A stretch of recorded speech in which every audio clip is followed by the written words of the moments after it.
Hi all, Arvind here. So இன்னைக்கு இந்த வீடியோல என்ன பார்க்க போறோம் அப்படின்னு பார்த்தீங்கன்னா, இதுக்கு முன்னாடிலாம் வந்து நம்ம சேனல்ல ஆல்மோஸ்ட் ஒரு 2 வீக்ஸா ஒரு அவேர்னஸ் சீரியஸ் மாதிரி பண்ணிட்டு இருக்கோம். எஸ்பெஷலி ஃபார் 12th ஸ்டாண்டர்ட் பசங்க அண்ட் காலேஜ் ஃபைனல் இயர் பசங்களுக்கு.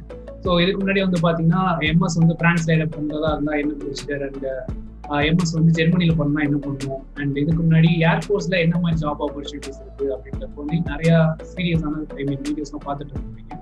ஸோ இப்போ ரீசெண்டாக கூட எம்பிஏ ரிலேட்டடாக நிறைய வீடியோஸ் வந்து போஸ்ட் பண்ணியிருக்கோம். டாக்டர் இமாக்குலேட் மேம் கூட சாய்ரா நிஷூஸ்லாம் அவங்க வந்து அவங்க எக்ஸ்பீரியன்ஸ் வந்து ஷேர் பண்ணியிருப்பாங்க எம்பிஏ ரிலேட்டடாக.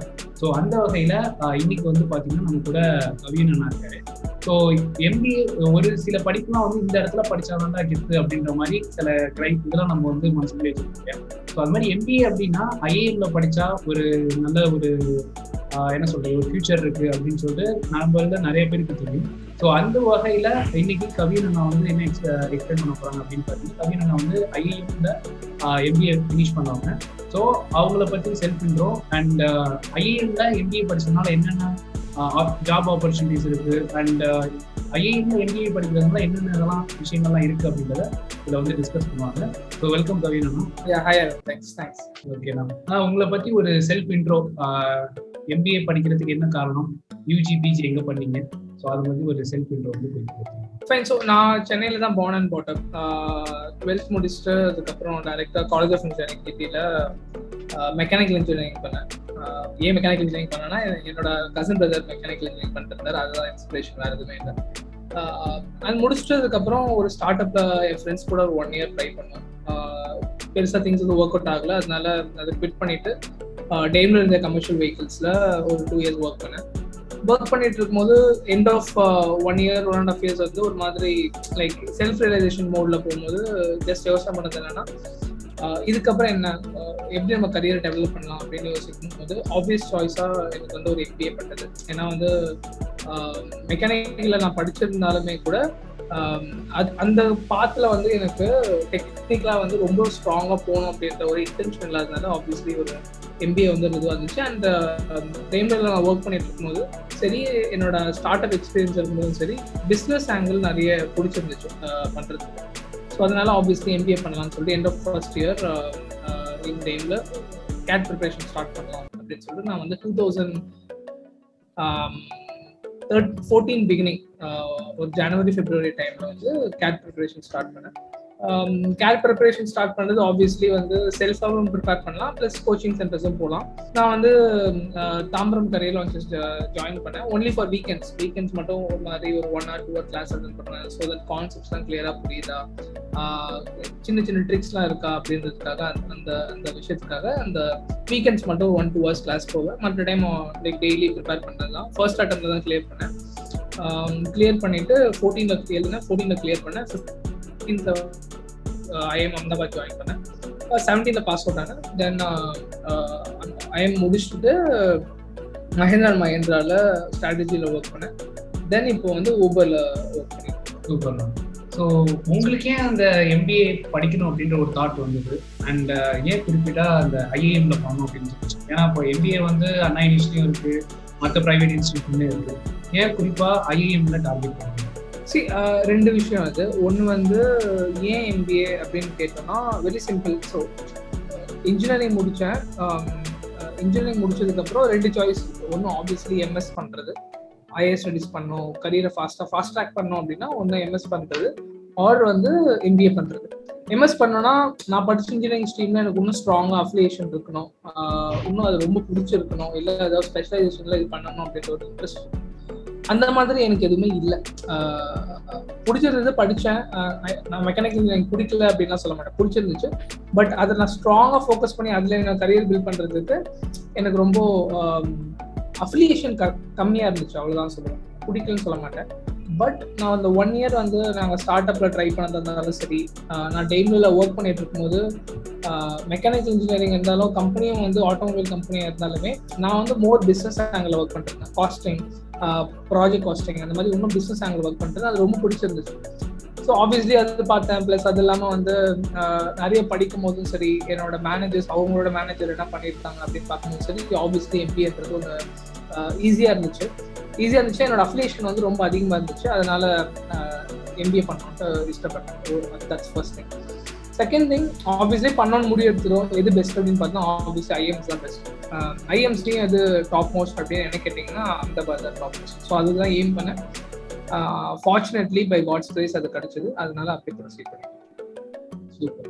ஸோ இப்போ ஐஏஎம்லேயே நிறைய காலேஜஸ்லாம் இருக்குல்ல, ஐபி ஒவ்வொரு பிளேஸ்லையும் அது இருக்குல்ல, ஸோ அதை வந்து கொஞ்சம் ஷேர் பண்ணுங்க எந்தெந்த இடத்துலலாம் IIMs. Right. So basically IIM அதுதான் என்னோட சென்ஸ் வந்து நிறைய ஐஎம்ஸ் இருக்கு. டாப் ரொம்ப பழைய ஐஎம்ஸ் வந்து ஒரு 3-4 ஐஎம்ஸ், அதுக்கப்புறம் அடுத்த level of next set of IIMs, அப்புறம் புதுசாக ஓப்பன் பண்ணியிருக்க ஐஎம்ஸ் அப்படின்னு சொல்லிட்டு லிஸ்ட் போட்டுட்டே இருக்கலாம். அது இல்லாமல் பார்த்தீங்கன்னா ப்ரைவேட் காலேஜஸும் இருக்குது. For example SP Jain, FMS, இந்த மாதிரி private colleges, XLRI private colleges வந்து ஈக்குவலன் டு ஒரு மாதிரி ஐஎம்ஸ் மாதிரி தான் சொல்லுவோம் வைங்களேன். இந்த எல்லா காலேஜஸுமே பெரிய டிஃபரன்ஸ் இருக்காது. உள்ளே போயிட்டு அப்புறம் பிளேஸ்மெண்ட்ஸ்லாம் பார்த்தீங்கன்னா ஆல்மோஸ்ட் சிமிலர் கம்பெனிஸ் வரும். மேபி டாப் ஐஎம்ஸாக கொஞ்சம் specialise companies are finance related companies கொஞ்சம் அதிகமாக இருக்கும். மற்றபடி இந்த 80% ஆஃப் த பேட்ச் வந்து எல்லாமே ஆல்மோஸ்ட் சிமிலர் கம்பெனிஸ் தான் பிளேஸ் ஆவாங்க. ஸோ அதனால ஒரு பெரிய டிஃப்ரென்ஸ் இருக்காது ஃபார் டாப் ஐஎம்ஸ் அண்ட் இந்த ப்ரைவேட் 3-4 காலேஜஸ். பட் மற்றபடி எல்லாமே சேம் தான். இது இன்னும் டீட்டெயிலாக போக போக நீங்கள் டெஃபினட்டாக நிறைய பேர்கிட்ட பேசணும், நிறைய பேர்கிட்ட மேபி உங்களோட கோச்சிங் சென்டர் ஏதாவது போறீங்கன்னா அப்படின்னா அவங்க ஸ்டாஃப் கிட்ட பேசுறது அண்ட் ஜென்ரலாக படிக்கிறது, எந்த காலேஜ் பெஸ்ட் அப்படின்னு சொல்லிட்டு படிக்கிறது, அவங்க படித்த அலுமினிஸ் கிட்டலாம் பேசி பார்க்கறது. தென் உங்களுக்கு தெரியும் எது பெஸ்ட், எது நல்லா இருக்கும் அப்படின்னு சொல்லிட்டு. அதே மாதிரி ஒரு பர்சனுக்கு ஒரு இன்ட்ரெஸ்ட் இருக்கும். ஜென்ரல் மேனேஜ்மெண்ட் இருந்தாலும் சரி, மார்க்கெட்டிங் இருந்தாலும் சரி, ஃபினான்ஸ் இருந்தாலும் சரி. அதே மாதிரி சில ஐஎம்ஸ் வந்து ஸ்பெஷலைஸ்டா ஃபினான்ஸ்ல வந்து குட் ஐஎம் அப்படின்னா ஜென்ரல் ஐஎம் கல்கட்டா சொல்லுவாங்க. ஸோ மார்க்கெட்டிங்ல வந்து அந்த மாதிரி நல்ல ப்ராஃப்ஸ் நிறைய பேர் இருக்காங்க. ஸோ ஒன்னொன்னும் வந்து ஒரு மாதிரி இருக்கும். ஸோ அவங்களோட இன்ட்ரெஸ்ட் ஏற்ற மாதிரி அது டிஃப்ரெண்டாக அவங்க படிச்சுருக்கோம். ஸோ இப்போ ஐஏஎம் போகணும்னா என்ட்ரன்ஸ் வந்து கிளியர் பண்ணணும் அப்படின்னு தெரியும். ஸோ உங்களுக்கு அந்த என்ட்ரன்ஸ் கிளியர் பண்ண உங்களுக்கு ப்ரிப்பரேஷன் டைம் வந்து எவ்வளோ நாள் ஆனிச்சு? ஸோ அதை பற்றின உங்கள் எக்ஸ்பீரியன்ஸ் வந்து ஷேர் பண்ணுங்க. இன்டர்வியூ இருக்குமா இல்லை அதை பற்றி எனக்கு வந்து சுத்தமாக ஐடியா கிடையாது. இது வந்து 12th படிக்கிற பசங்களுக்கும் அதை பற்றி ஐடியா இருக்கிறது கிடையாது. ஸோ அப்படி இருக்கக்கூடிய பீப்புளுக்கு சும்மா மேலோட்டமாக இதெல்லாம் இருக்கும், இப்படிலாம் படிக்கலாம் அப்படின்றது உங்கள் தாட் வந்து ஷேர் பண்ணுங்க. About entrance. நான் படிக்கும்போது அட்லீஸ்ட் 2014 அட்டன் பண்ணேன். இப்போ 21. ஸோ இப்போ எப்படி பேட்டர்ன் மாறி இருக்குன்னு தெரியல. பட் மோர் ஓவர்லெஸ் செக்ஷன் வந்து கிட்டத்தட்ட ஒரே மாதிரி தான் இருக்கும். ஒன்று வந்து இங்கிலீஷ் டெஸ்ட் பண்ணுவாங்க டெஃபினட்டாக. செகண்ட் வந்து நம்மளோட ability in analytical ability test பண்ணுவாங்க. ஓகேங்களா, இதுதான் ஜென்ரலி இந்த பேட்டர்ன் தான் இருக்கும். அண்ட் இதில் ஸ்பெசிஃபிக்காக it is close to 1 year effort. 1 year கன்சிஸ்டண்டாக எஃபர்ட் போடணும்.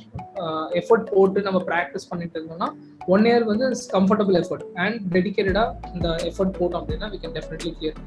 நான் வந்து கொஞ்சம் கம்மி நாள் தான் படித்தேன். பட் அந்த கம்மி நாளில் நிறைய மணி நேரம் படித்தேன். அதனால தான். பட் இன் டர்ம்ஸ் ஆஃப் எஃபர்ட்னு பார்த்தோம்னா கன்சிஸ்டண்டாக ஒரு நாளைக்கு வந்து 3 to 4 hours நம்ம எஃபர்ட் போடுறோம் அப்படின்னா 1 year போட்டால் நம்ம கிளியர் பண்ண முடியும். ஸோ இப்போ ஜென்ரலாக ஐஏஎம் எல்லாரும் டார்கெட் வைக்கிறதுக்கு மெயின் ரீசன் வந்து பார்த்தீங்கன்னா அங்கே கம்பெனிஸ் ரெக்ரூட்மெண்ட்லாம் பயங்கரமாக வரும், நல்ல பேக்கேஜஸ் கிடைக்கும் அப்படின்னு சொல்லிட்டு தான் நிறைய பேர் வந்து எய்ம் பண்ணுவாங்க. ஸோ ஐஏஎம்ல எந்த மாதிரி கம்பெனிஸ்லாம் வரும்? சப்போஸ் அப்படி வந்தாலுமே எந்த மாதிரி பேக்கேஜ்லாம் ஸ்டார்டிங்கில் இருக்கும் ஒரு எம்பிஏ கிராஜுவேட் ஃப்ரம் ஐஏஎம்ல? நான் வந்து பேக்கேஜ் அப்படின்னு சொல்கிறத விட நம்ம இப்போ சொல்லும் போது பேக்கேஜ் அதெல்லாம் ரொம்ப அட்ராக்டிவாக இருக்கும். பட் நான் அது உள்ளே இருந்துட்டு இப்போ ஆல்மோஸ்ட் ஒரு 5 years வெளில வந்ததுனால சொல்கிறேன். பேக்கேஜ்ன்றதோட அங்கே போயிட்டு அங்கே படிக்க ஆரம்பிச்சதுக்கப்புறம் நம்மளுக்குன்னு சில கம்பெனிஸ் இன்ட்ரெஸ்டடாக இருக்கும். அண்ட் செகண்ட் வந்து நம்மளுக்கு வந்து சில ப்ரொஃபைல்ஸ் பிடிச்சிருக்கும். எனக்கு இந்த விஷயம் பண்ணுறதுக்கு பிடிச்சிருக்கு அப்படின்ற மாதிரி இருக்கும். அது வந்து எனக்கு 1-2 லட்சம் கம்மியாக இருந்தாலும் பரவாயில்ல, பட் அது பிடிச்சிருக்கு அதனால நான் பண்ணுறேன் அப்படின்ற மாதிரி இருக்கும். படிச்சு முடிக்கும் போது கூட எனக்கு அந்த ரியலைசேஷன் இருக்காது. பட் முடிச்சுட்டு ஒர்க் ஆரம்பிச்ச உடனே ஃப்ரெண்ட்ஸ் என்ன ஒர்க் பண்றாங்க, நானா ஒர்க் பண்ணிட்டு இருக்கேன் அப்படின்னு பார்க்கும்போது இது அப்படின்ற மாதிரி டிஃப்ரென்ஸ் இருக்கும். ஸோ எனக்கு இந்த மாதிரி இருந்தால் பெட்டராக இருக்கும், இந்த கம்பெனியில் இந்த பொசிஷனில் இருந்தால் நான் என்னோட ஜாபை நான் வந்து விரும்பி பண்ணுவேன் அப்படின்ற ஒரு விஷயம் இருக்கும். அதுக்கு நான் 2-3 லட்சம் கம்மியாக இருந்தாலும் பரவாயில்ல. செகண்ட் வந்து எனக்கு சென்னை பிடிக்கும். எனக்கு சென்னையில் இருக்கிற கம்பெனி எனக்கு பிடிக்கும். ஆனால் சென்னையில் இருக்கிற கம்பெனிஸ் கம்மியாக பே பண்ணுவாங்க கம்பேர்டு டு மும்பையில் இருக்கிற கம்பெனிஸ். அதனால நான் சென்னையில் 2-3 lakhs கம்மியாக இருந்தாலும் ஓகேன்னு சொல்லுவேன். ஸோ இந்த மாதிரி டிஃப்ரெண்ட் பீப்புளுக்கு டிஃப்ரெண்ட் ப்ரிஃபரன்ஸ் இருக்கும். அதுதான் நான் ஒன்று ஜஸ்ட் ஃபாலோ பண்ணிக்கிறேன். பட் இன் டர்ம்ஸ் ஆஃப் கம்பெனிஸ்ன்னு பார்த்தீங்கன்னா எக்கச்சக்க கம்பெனிஸ் வருவாங்க. Almost all top tech companies எல்லாமே வருவாங்க. டெக் கம்பெனி தான் சொல்கிறது வந்து மேபி ஊபர் மாதிரி கம்பெனிஸ், ஓலாஸ், அந்த வந்து இந்த டெக் ரிலேட்டட் ஆப் யூஸ் பண்ணுறீங்க இல்லையா, அந்த மாதிரி அதில் இருக்கிற எல்லா கம்பெனிஸும் மோஸ்ட்லி வருவாங்க. இது வந்து ஸ்டார்ட் அப்ஸ் எல்லாமே வருவாங்க.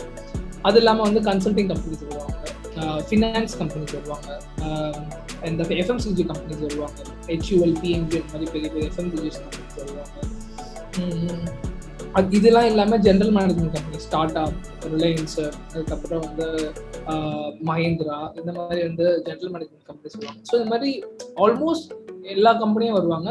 அண்ட் டாப் கம்பெனிஸ் மோஸ்ட்லி எல்லாமே வரும். அண்ட் பேக்கேஜ் கேட்டிங்கன்னா டிபெண்ட்ஸ், ஒரு ஐஎம்ல இன்னொரு ஐஎம்க்கு டிபெண்ட்ஸ், ஒரு பேட்ச் இன்னொரு பேட்ச் இது மாதிரி மாறிட்டே இருக்கும். பட் ஸ்டார்டிங் ஒரு 15 lakhs வந்து கண்டிப்பாக வந்து most of the people 15 lakhs மேலே தான் பேசுவாங்க. நான் சொல்றது வந்து ஒரு set of top IIMs.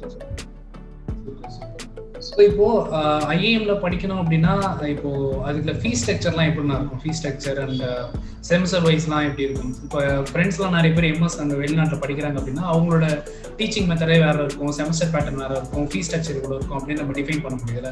So அதே மாதிரி கம்பேர் டு ஐஏஎம்ல வந்து fee structure, exam pattern, semester டைப்லாம் எப்படின்னா இருக்கும்? இது வந்து ஃபீஸ் ஸ்ட்ரக்சர் வந்து கண்டிப்பாக மாறிட்டே இருக்கும், ஒரு இன்க்ரீஸ் ஆகிட்டே இருக்குன்னு சொல்லுவேன். ஓகேங்களா, நான் படிக்கும்போது ஒன்று, என் தம்பியும் வந்து ஐஎம்ல தான் படிச்சேன். அவன் படிக்கும்போது வேற ஸ்ட்ரக்சர் டோட்டலாக எங்களுக்கு இப்போ ஆல்மோஸ்ட் ஒரு 3 years கேப் தான், 3 to 4 years gap. And 3 to 4 yearsல வந்து ஆல்மோஸ்ட் 30% இன்க்ரீஸ் ஆயிருக்கு. அதனால வந்து இப்போ 12th படிக்கிறவங்க ஒரு 4 years கழிச்சு எவ்வளோ இருக்குன்னு நம்மளால இப்போ சொல்ல முடியாது. பட் இப்போ அப்ராக்சிமேட்டாக என்ன இருக்கும்னு பார்த்தீங்கன்னா, ஒரு almost all colleges somewhere 15 to 20 lakhs per 2 years நான் சொல்றது. ஓகே, 2 years 15 to 20 lakhs வந்து ஆயிடுது எப்படி இருந்தாலும். அண்ட் இந்த ஃபீஸ் ஆக்சுவலி மெஜாரிட்டி வந்து டியூஷன் ஃபீஸ் தான்.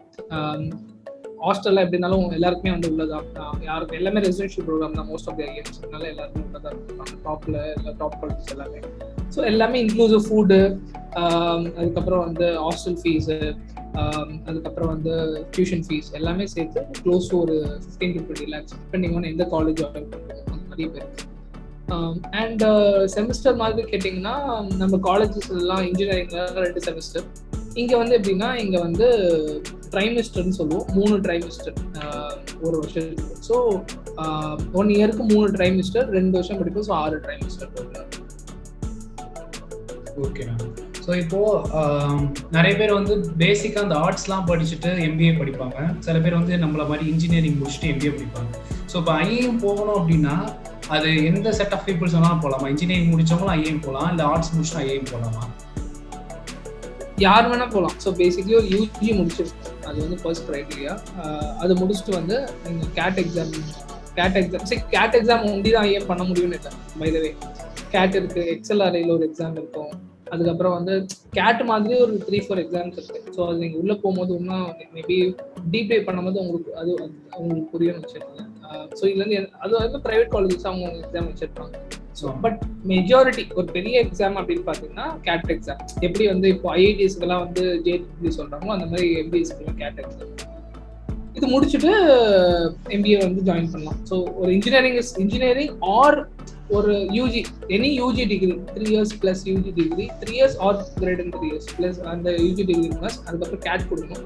கேட் கொடுத்த உடனே நெக்ஸ்ட் இன்டர்வியூ கூப்பிடுவாங்க, இன்டர்வியூவில் பெர்ஃபார்ம் பண்ணணும். இன்டர்வியூவில் பெர்ஃபார்ம் பண்ணிவிட்டு அவங்க கியூமுலேட்டிவாக பார்ப்பாங்க. ப்ரொஃபைல் எப்படி இருக்குது, ஒர்க் எக்ஸ்பீரியன்ஸ் என்ன, எக்ஸ்ட்ரா வெயிட்டேஜ் இருக்கும், ஒர்க் இல்லைன்னா டிஸ்அட்வான்டேஜ்னு சொல்ல முடியல, பட் வெயிட்டேஜ் கம்மி, அவ்வளோதான்.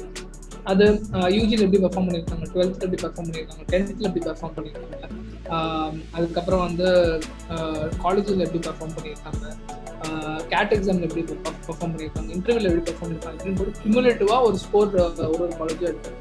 அந்த ஸ்கோரில் யார் டாப் எத்தனை பர்சன்டேஜ், ஃபார் எக்ஸாம்பிள் 500 பேர் எடுக்கிறாங்க ஒரு பேட்ச்னா டாப் 5 எடுத்து ரோல் அவுட் பண்ணுவாங்க. ஓகே. ஸோ என்கிட்ட அதாவது ஒரு 12th ஸ்டாண்டர்ட் படிக்கிற பர்சனுக்கு என்னென்ன மாதிரி கொஸ்டின்ஸ் இருக்குமோ அது எல்லாமே நான் கேட்டுட்டேன். ஸோ என்னோட பாயிண்ட் ஆஃப் வியூவில். ஸோ ஃபைனலாக எந்த மாதிரி செட் ஆஃப் பீப்புள்ஸ், இப்போ நிறைய அப்கமிங்கில் நிறைய பேர் எம்பிஏ படிக்கணும் அப்படின்ற ஒரு மைண்ட் செட்டில் இருப்பாங்க இல்லையா? ஸோ உங்களோட தாட்ஸ் வந்து ஷேர் பண்ணுங்கள். யாருக்காக அப்படின்னு பார்த்தீங்கன்னா, இந்த தாட்ஸில் இருக்கக்கூடிய பசங்களாம் எம்பிஏ தாராளமாக படிக்கலாம் அப்படின்ற மாதிரி ஒரு ஃபைனல் மெசேஜாக கன்வே பண்ணுங்க, அதாவது வரக்கூடிய ஸ்டூடெண்ட்ஸ். நான் என்னோடதுன்னா எம்பிஏ படிக்கணும் அப்படின்றது வந்து இவங்களுக்கு பெட்டராக இருக்கும், இவங்களுக்கு பெட்டராக இருக்காது அப்படின்னு நான் டெஃபினட்டாக சொல்ல மாட்டேன். ஏன்னா அது எல்லாரோட செல்ஃப் இன்ட்ரெஸ்ட். எனக்கு டெக்னிக்கலாக ஒரு விஷயத்த பார்க்கறத விட business side of the angle ரொம்ப பிடிச்சிருந்துச்சு. அதனால நான் எம்பிஏ பண்ணேன். ஓகேங்களா, மேபி வந்து சிலருக்கு டெக்னிக்கலாக பிடிச்சிருக்கோம், அவங்க எம்எஸ் பண்ணுவாங்க, சிம்பிளாக அவ்வளோதான். இல்லை அது எனக்கு வந்து மோர் வந்து லைஃப் ஸ்கில்ஸ் பிடிச்சிருக்கு, எனக்கு ஆர்ட்ஸ் சம்மந்தப்பட்டது பிடிச்சிருக்கு, அவங்க ஆர்ட்ஸ் பண்ணுவாங்க. சில பேர் ஃபினான்ஸ் பிடிச்சிருக்கு, அதனால அவங்க வந்து மேபி வந்து பிகாம் இல்லை ஃபினான்ஸோ இல்லை ஃபினான்ஸுக்கு சிஏஓ அந்த மாதிரி பண்ணுவாங்க. ஸோ எனக்கு பிஸ்னஸ் சைட் ஆஃப் திங்ஸ் பிடிச்சிருக்கு. இந்த விஷயம் வந்து பிஸ்னஸில் எப்படி நடக்குது, மேபி ஒரு மார்க்கெட்டிங்காக ஒரு சின்ன விஷயம் மார்க்கெட் எப்படி பண்ணுறாங்க அப்படின்ற விஷயமோ, இல்லை ஒரு கம்பெனியை ரன் பண்ணுறது எப்படின்ற ஒரு விஷயமோ, இல்லை வந்து ஒரு பெரிய டீமை ஹேண்டில் பண்ணும், ஆப்ரேஷன்ஸ் ஹேண்டில் பண்ணும் அப்படின்ற ஒரு விஷயமோ, இல்லை வந்து இந்த ஸ்டார்ட் அப் எப்படி ஃபங்க்ஷன் பண்ணுறது, ஒரு சின்ன பிஸ்னஸ் எப்படி பெரிய பிஸ்னஸ் ஆக்குறது, இந்த மாதிரி ஒரு விஷயமோ, இது எல்லாமே வந்து எம்பிஏ பண்ணுறதுக்கு ஒரு சின்ன சீட் மாதிரி.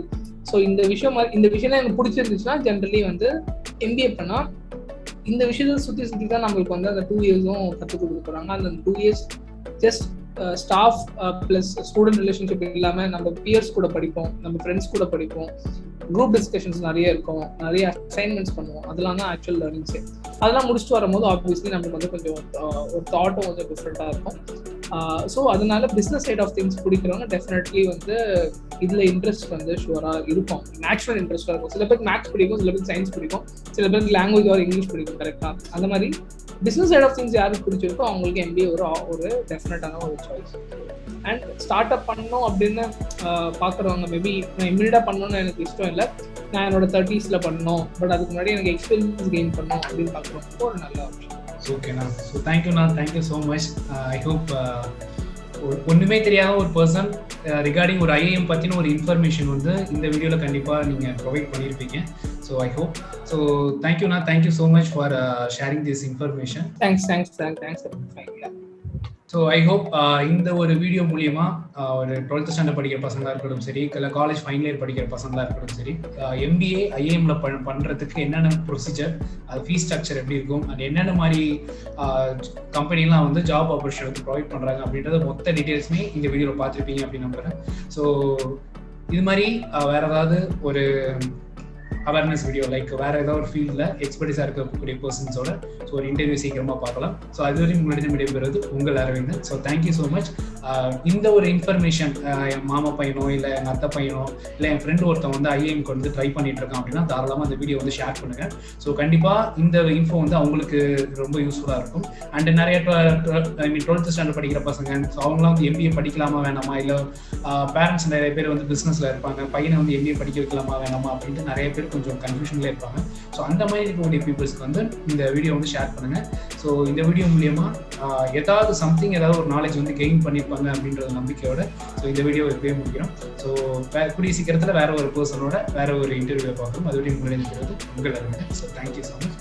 Keep sharing. லைக் பண்ணுங்க, ஷேர் பண்ணுங்க, கமெண்ட் பண்ணுங்க, மறக்காம அரவிந்த் மெக்கானிக் சேனலுக்கு சப்ஸ்கிரைப் பண்ணுங்க. 1 minute மறக்காம பெல் ஐகானை தட்டி விட்டுருங்க. டாடா.